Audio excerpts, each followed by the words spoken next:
I was What can I do just for you? at work.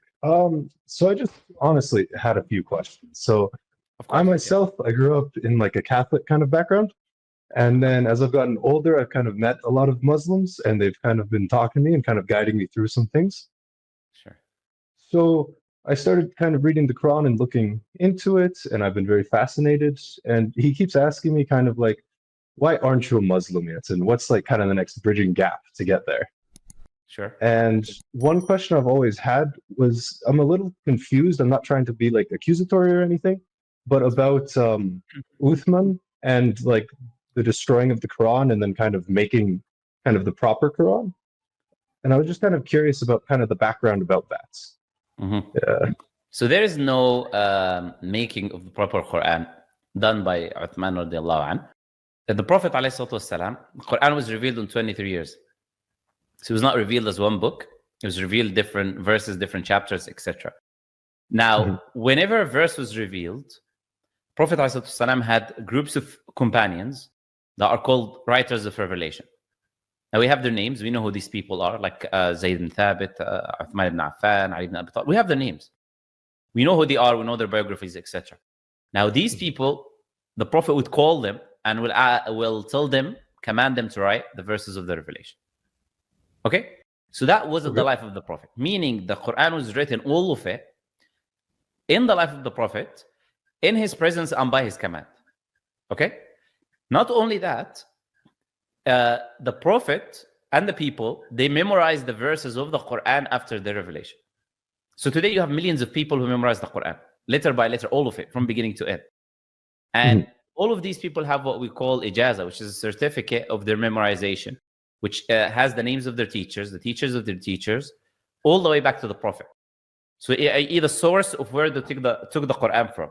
And you can only take the ijaza after you've been tested in the Quran as a memorizer. So they will ask you and you'll have to say, off by heart, you have to recite the Quran.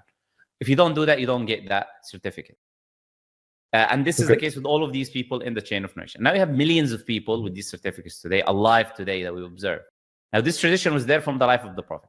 So writing is something we don't even really care about as Muslims because of that oral tradition that exists. Nobody can change the Quran because they are memorizers of the Quran. So now you have people memorizing the Quran already. You have the Quran written down. Now at the end of the life of the Prophet ﷺ, Angel Gabriel comes to the Prophet ﷺ, and he revises the Quran with him twice and tells him where to place the verses. Now the Quran is complete. This is the chapters, these are the verses, etc. So he usually came to him once a year, and the last time he came 2 times to do the revision and put the verses in the place, etc. Now, the Prophet ﷺ, before his death, now we have the Quran, we have the order of the verses, we have full of it memorized by the companions and by the Prophet, and we have it written down. But it's written down on parchment, because at that time, people had bones, they had rocks, they had whatever they could write on, they would write the Quran on, and it's individually written, because it was not revealed as one book. So the Prophet passes away, and then you have the first caliphate, which is Abu Bakr as-Siddiq, which is only ruled for 3 years, and he passed away. He didn't live for that long. So at the time of Abu Bakr as-Siddiq, what happened is we had a battle that took place. Okay, it's called the Battle of Yamama. And in this battle where Muslims fought, as we said, there was many memorizers of the Quran already existed. So a lot of memorizers died in that battle. So they were fighting and they died. So Umar ibn Khattab, which is the second caliphate, came to Abu Bakr while he was the leader. He came to the first caliphate. And he said that many people have died. And I fear that the Quran may be lost, meaning if everyone dies or something, then the Quran will be lost. Bear in mind, Abu Bakr memorizes the full Quran. Umar himself, the one who's coming and speaking, he memorizes the full Quran. But he's saying, I'm afraid if Muslims die, the Quran will be lost. So why don't we collect it? It's present already written. So he makes this suggestion to collect the Quran. Then they bring Zayd ibn Thabit, which is a companion of the Prophet. What does he do? He collects all of these parchments of the Quran that we said that were written. And do you know what they do?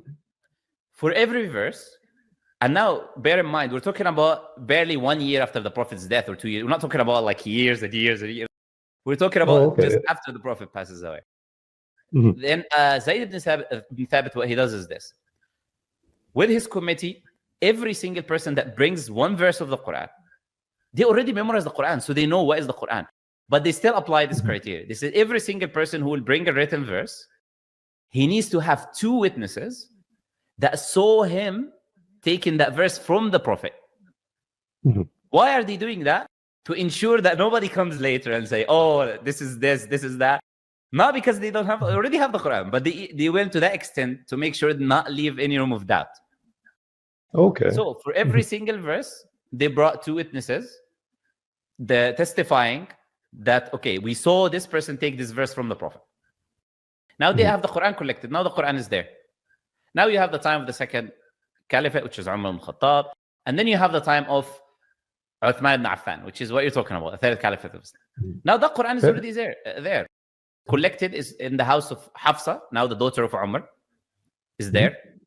There's no issues with it. It exists.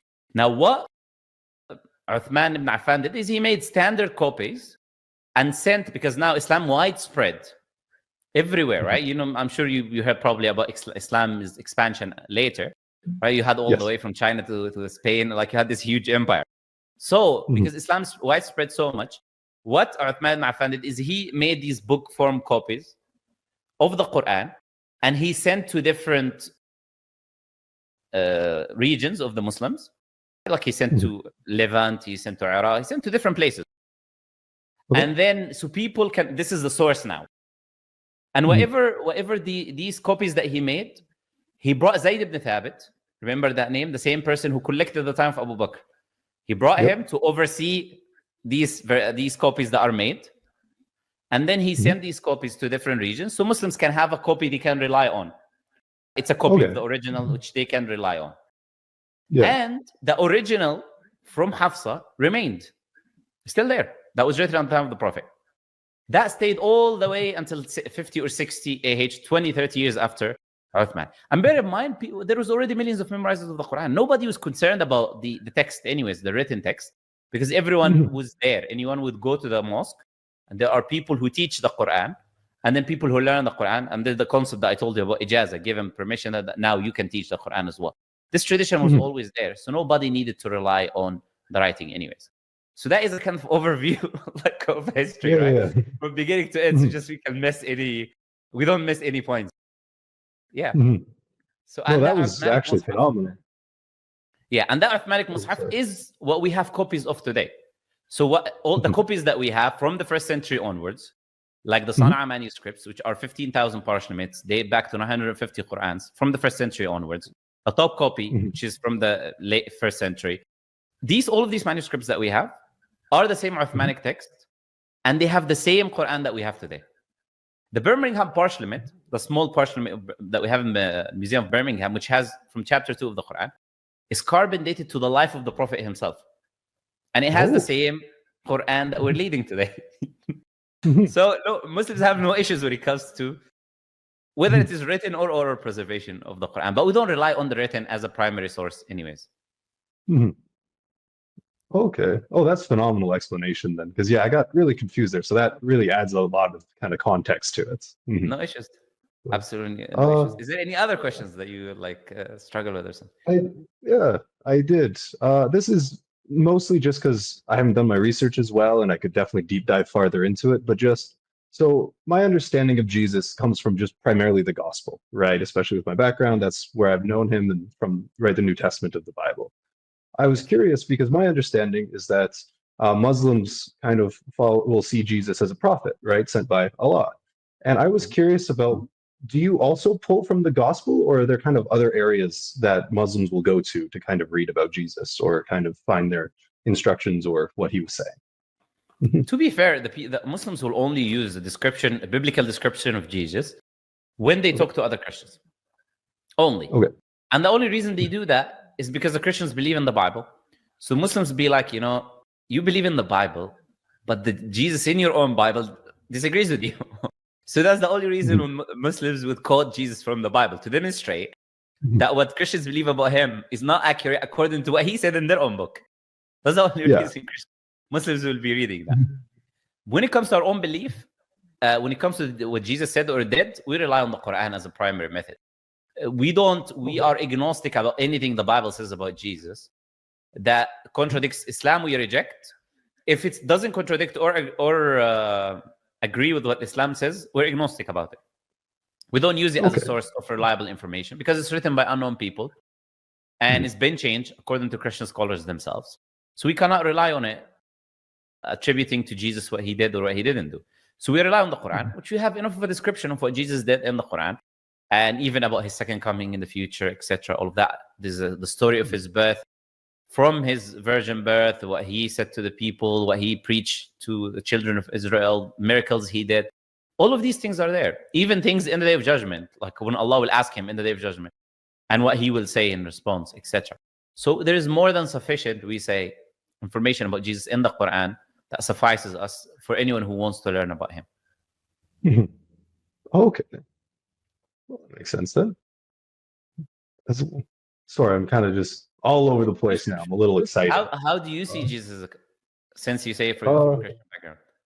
Well, I myself am not Christian. I just grew up kind of in that background, so which is where I had to like kind of read the Bible and go over that.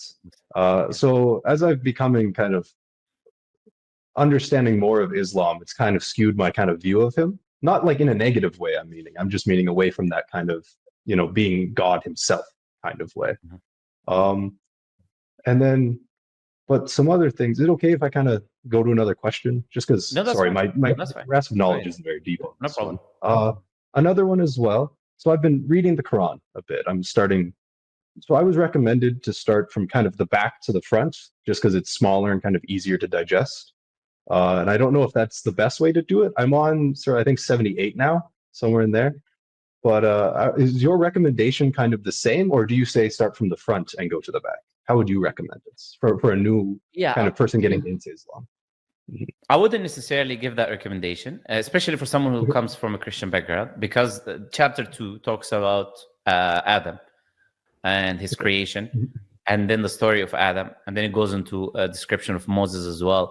It'll be a lot more familiar, and I would say read it the way it is, in the order it is.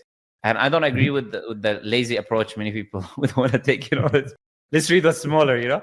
No, like read and take your time, finish reading, investigate, because the story there is way more different than Christianity. And the Christians base their whole religion on the original sin.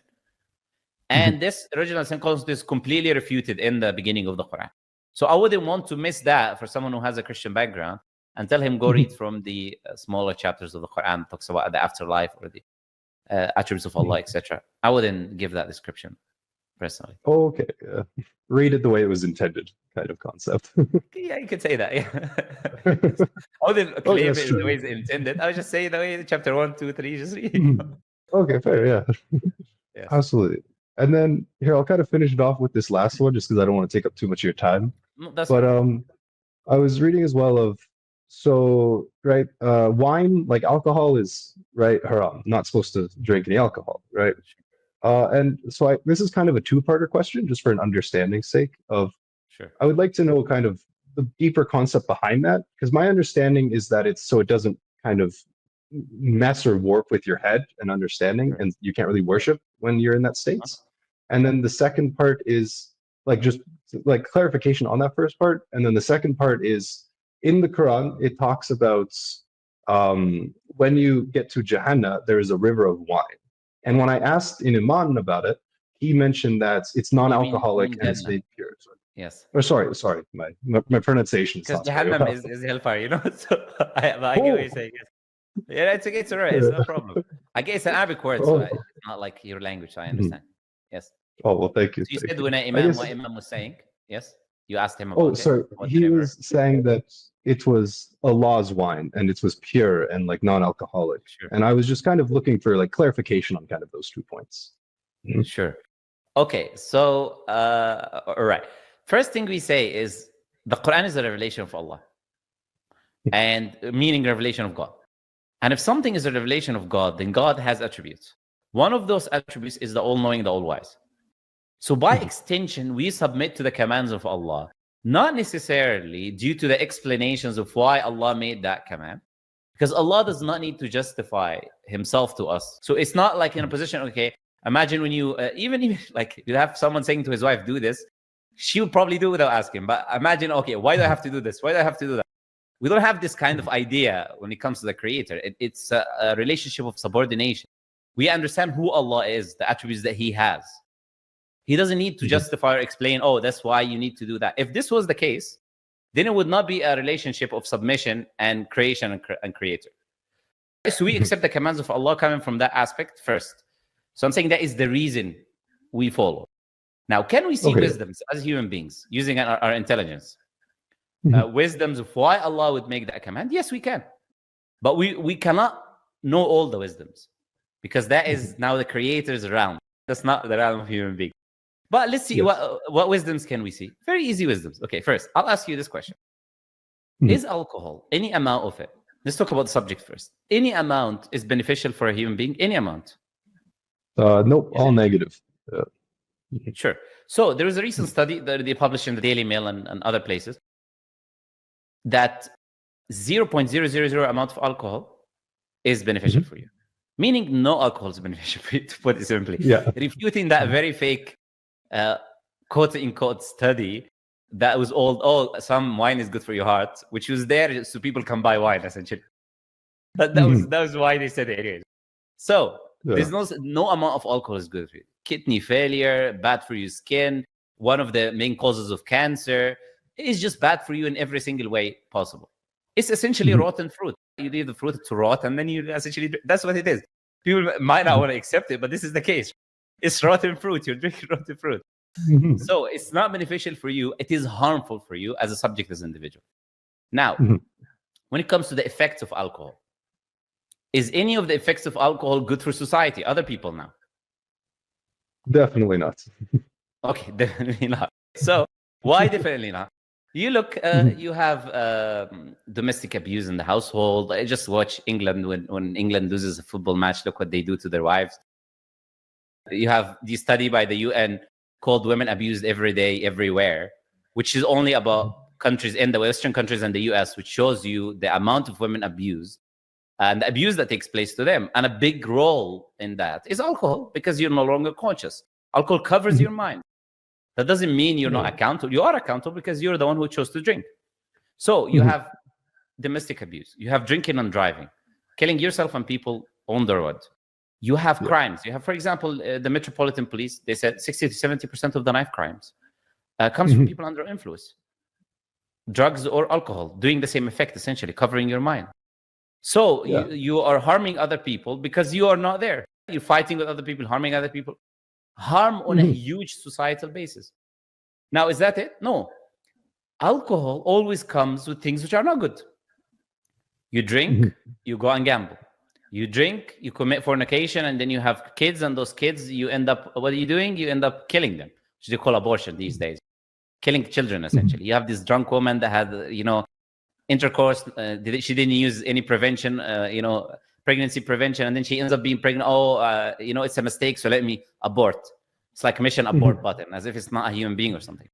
So they got these effects in society.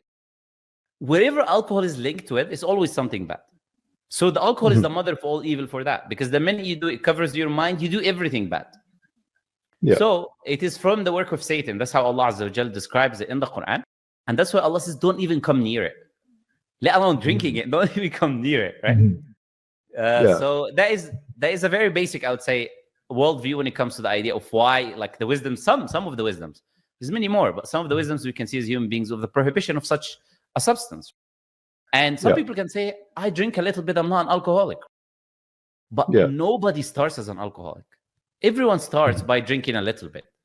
But then you start having bad things in your life, you drink more. And then because alcohol is a drug, you always need more in order for you to go in that state of losing consciousness. You develop tolerance. That's how human bodies are. So you drink more and more.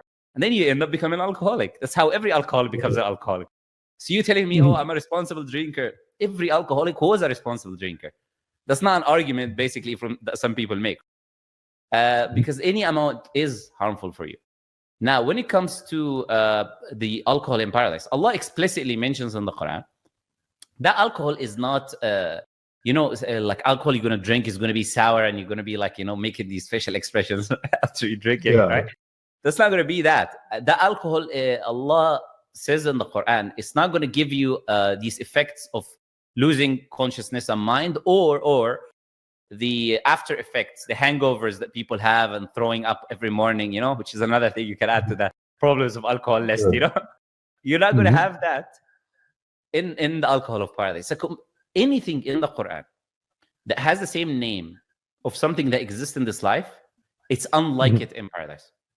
The Prophet told us whatever is in paradise is what no eyes have seen, what no ear have heard, and what no mind can imagine. So that is no way near the alcohol that we have in this life. Even you have the same term used for it, but it is not that. Because Allah tells us these descriptions that I was just telling you about. So I hope that, does that make sense? Absolutely. That made perfect sense, yeah. Is it okay if I throw another question at you as well? Yeah, of course. No issues. Beautiful. Absolutely. Thank you, man. I was looking into as well, discussing with kind of my friends of the Hadiths, right? And then some people were mentioning that some of the Hadiths are more kind of authenticated and credible than some of the others. And I personally have no knowledge of any of this. So I was just kind of curious to get like an inside kind of, look into which, are they all authentic? Are they all, or are some more authentic than others? And just kind of the viewpoint of that. Yeah, sure.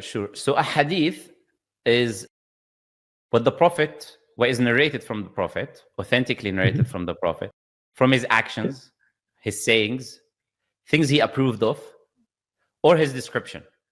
Like whether it is his physical description or his character, his manners, what he did, etc. Because he's the example for mankind. So it's important for us to know, of course, the mannerisms, the behaviors that he did, so we can imitate them and do the same things when it comes to mannerisms and these specific things. So that is what hadith is.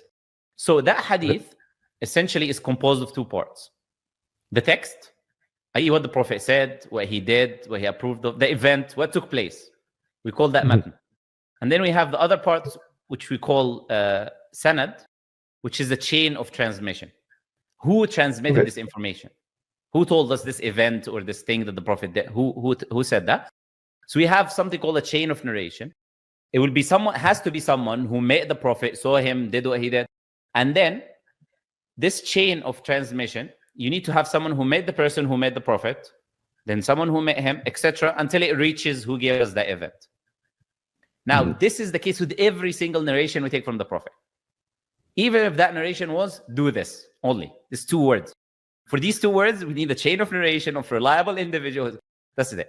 Now, there is an authentic hadith, authentic narration, and a weak or a fabricated. So the weakest form of narrations is fabricated. Someone who completely fabricated something about the Prophet are reliable, we completely reject that. Then you have weak. Yeah. So you have a narration, for instance, and you have a chain of people transmitting it. But one person in the chain, he didn't have a good memory. How do we know? People in his community, they test him. And we have information about his reliability from them. Every single person in the chain. Now, that person has a weak memory. So we say that's a weak narration because we cannot rely on someone with a weak memory. Someone narrated something from someone he couldn't have met. Let's say someone who lived to 150 years before him. He couldn't have met him. So we say that this is called a chain. It has a disconnection there. It's not a connected chain. So that's a weak narration. We don't accept that. So it's a whole science. And you use that science to decipher narrations, which you will call weak, and reject based on these evidences that we're saying. One person in the chain lied or was a liar. We don't accept that narration. It doesn't matter. Even if the rest of the people are honest, one person is a liar, the whole narration is rejected. We don't accept it. So that's how we view the narration. And there's a whole science and tens of thousands of books written. Tens of thousands of books about the men in the chain, where they lived, what their community said about them, how good with their memory. They became weaker when they were older. They were stronger when everything about them is there. And these narrations, existence of all of this information is in the books, essentially. And the books of the hadith itself, meaning the reports of the Prophet. Like Bukhari, for example, what the Prophet said, what he did, Muslim, and all of these different books. So hopefully that makes sense. Yeah, it definitely does. Yeah, and it kind of gives me a concept to look at them. And yeah, okay, that makes a lot of sense that they're passed down orally, and then that person is also kind of like tested to make sure that they know what they're talking about. So it's written and orally as well. So we even have written Yes. narrations of hadith very early, 100, 200 years after the Prophet. We have. So we have Anas ibn Malik, his Muwatta, his book, we have it. And he was in the 2nd century. In the first 200 years, you have Bukhari's as well. Bukhari's writing, we have Muslims. We have very early narrations, not only oral, but yes, we also mainly rely on the oral. Because we have all of the information about the oral narrators written and attested to as well. Okay. No, There's that makes no one a in lot of history, sense. in human history, that goes to this extent when it comes to history, to reliability of information. No religion, no civilization, nothing. Nobody. Only Muslims went to that extent to preserve their tradition and make sure that whatever is passed down is reliable information. Because we believe Prophet Muhammad is the last messenger, and after him, until the day of judgment, there's no other messengers. So the message needs to be preserved. Because people like you and myself, we need to know what the Creator wants from us or requires from us, etc. Yeah. Yeah, sorry, I said Anas ibn Malik. I mean Malik ibn Anas, actually. Sorry, that's one is a companion and one is a authored generation, but it's okay. Yes. Oh, okay. To me, it's I struggle quite a bit with this as well. If I just had ask like very detailed questions, you will get like into very detailed areas sometimes. Yeah, but not most people would ask these questions, I would say. But if you come across certain wrong information, it makes sense to ask these questions. So I get it. So, in like you mentioned with the view of like the Bible is corrupted, right? People have corrupted it over time, right? It was people, and so when you look at older prophets, right, and pulling information from that, does it work the same way with kind of the view of Jesus is the same with the view of Moses, of just where you pull it from, and you kind of have to have that grain of salt, and if it doesn't align with the Quran, you probably should kind of look at it from a skewed kind of direction? Sorry, that was kind of awkward how I worded that. Whatever information we think about the prophets, our source is the Quran, because God knows history. When it comes to unreliable sources writing information about prophets of God, it's neither here or there. And the biggest problem with that is it also makes zero sense. Most of it. It's irrational. Like if I hypothetically just say, this is a very crude example, but it's an actual example in the Bible. Let's say not me, let's just say some guy has intercourse with his own daughters. He drinks, he overdrinks. He has intercourse with the daughter, his own daughter. And then the next day, he does the same thing with the other daughter. Right? Okay, his 2 daughters. Now, and this person comes to you and says, my friend, I'm a prophet of God, and you're going to learn information from me about God now. What would you say to that person? I'd be quite skewed with what they're telling me. All right. Yeah, or another person who's like, you know what, he sees a woman, he thinks she's beautiful, and he has an army commander, is very righteous, very loyal, but she's his wife. He says, you know what, I want this woman. It doesn't matter if this guy is the best army, most loyal. It doesn't matter. You know what I'm going to do is I'm going to send him to war. I'm going to put him on the front line so he can die, and then I'll take his wife.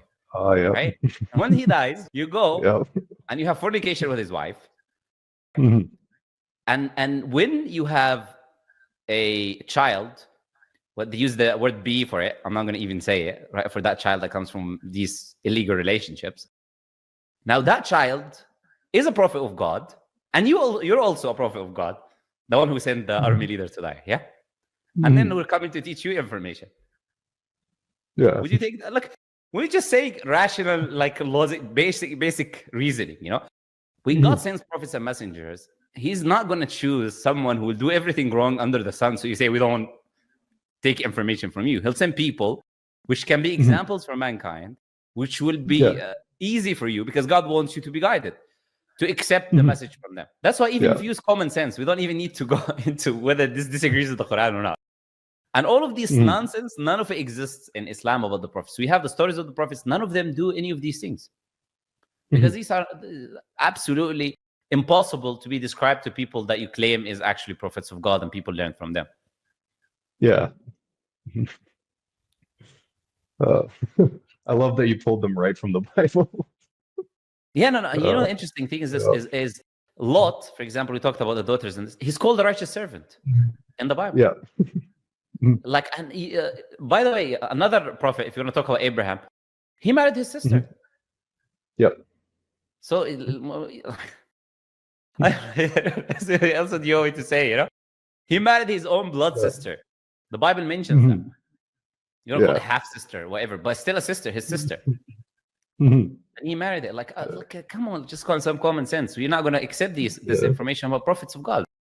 Wherever you look about prophet of God, you find very crazy attributions to them.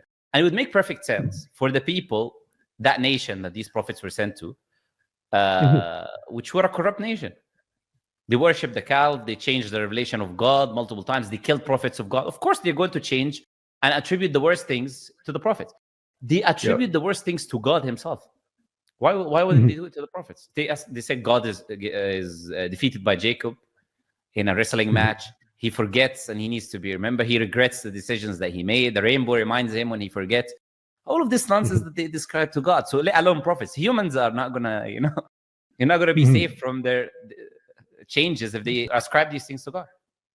Yeah. That's a really good way to look at it. Yeah. I like that. A lot more kind of, like you were mentioning, common sense, kind of rationale thoughts. Sometimes they say, like some people say, common sense is no longer common. It's with many of these people that still follow these things, The common sense is not common there for some reason. Sadly, for many individuals. Okay. I got another one for you. And please don't take this as disrespect. This is pure curiosity and kind of genuine. So you hear a lot about, especially when you find, those random YouTube or TikTok videos of just, Christian arguing with Muslim and the cliche stuff of, and they'll kind of just throw out there, well, the Prophet Muhammad got with Aisha when she was quite young. And I don't know the date or her age, so I'm not going to say it because personally, of course, I'm coming to you for knowledge. So I was kind of curious about, is there validity to that? And, how old was Aisha when they got married, and just kind of the more rational kind of look at it. For that, I would prefer, because that would require another long explanation. I would say to the person who has this question to go to a video which I have specifically about that, which someone asks about why did Prophet marry a young daughter or something, or the Prophet's marriage, etc. You'll find it on my channel, available there. And it's like almost 20-minute video or something, where I go from only about this topic, because it's a very common thing. 24/7 Christians have nothing to say except this, right? There's nothing about Islam. They sleep, they wake up in the morning, Aisha. They sleep in the night, Aisha. Their alarm, Aisha. That's how their life is. These Christians that you're describing, this is how they live their life. The funniest thing is, I'm going to tell you this. The funniest things about these Christians specifically is that they have in their own tradition. You have rabbis admitting to this. That Isaac married Rebecca at the age of 3. If you make the calculation, it had to be the age of 3. So you'll see the age of Sarah, the age of Abraham, when he's all of that. It had to be from 3 to 10. That was her age. So they have that in their tradition. They have the church fathers explicitly making statements about the age of marriage. They have no age of marriage in the Bible, actually, at all. Zero. There is no a specific description. But they just come and try to, make these absurd comments, All it talks about the Bible is puberty. If you read Ezekiel, I'm not going to get into the verses because they're very graphic, It's not appropriate for YouTube, We talk about the woman is ready. It talks about her physical going through puberty. It talks about her body parts, which we're not going to talk about. Anyways, that's what the Bible talks about, okay? When it comes to when is the woman ready for marriage or intercourse or whatever term you want to use. And they still try and make these arguments. I don't know how. And what's most important thing? The most important thing is this. Muslims have articles of faith. 6 articles of faith. Okay. If one Muslim comes and says, I believe that Aisha radiallahu anha was 25 when the Prophet married her. Hypothetically speaking, which is not the case. If he says that, is there any issue with him being a Muslim? Is he not a Muslim now? No. There's no issues at all. Why? I'll tell you why there's no issues. It's not one of our articles of faith. We don't say believing in Allah, the books, the messengers, Aisha's age, and these are not the articles of faith that Muslims have. So this criticism that they have is not a criticism against the religion, because someone can still hold the belief because just the age of one of the wife of the prophets when he married her. That information is not relevant to the foundations of the faith, you know. Not if it is going to refute the religion if you say she's that age or that age.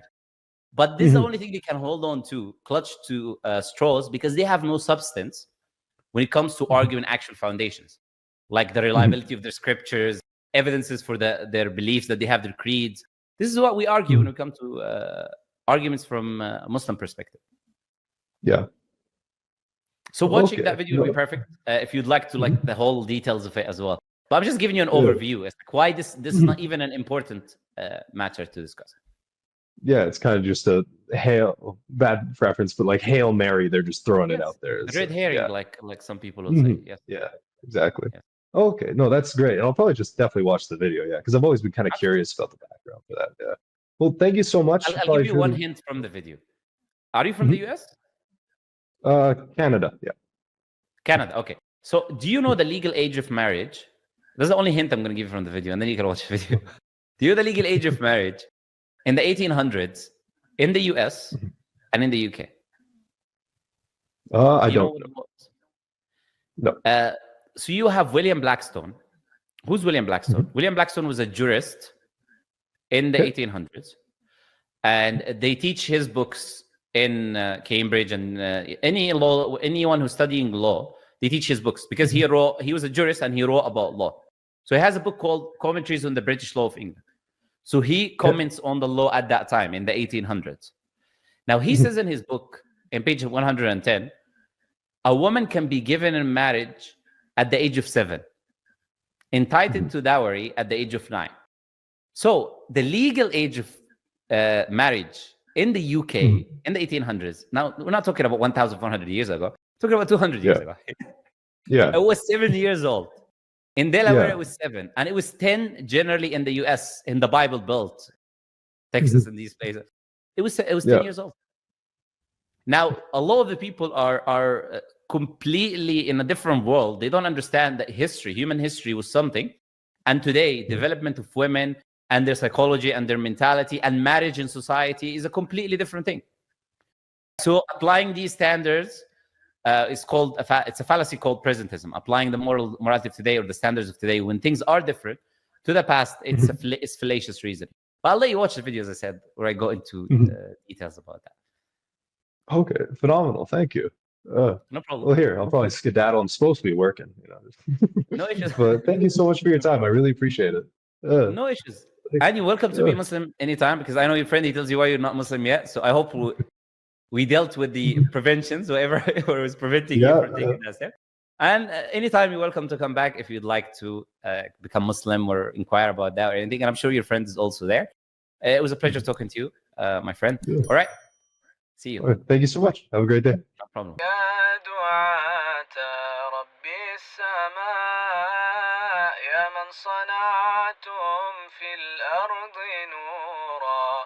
يا قلوبا فيها الوفاء بشركم اليوم السرور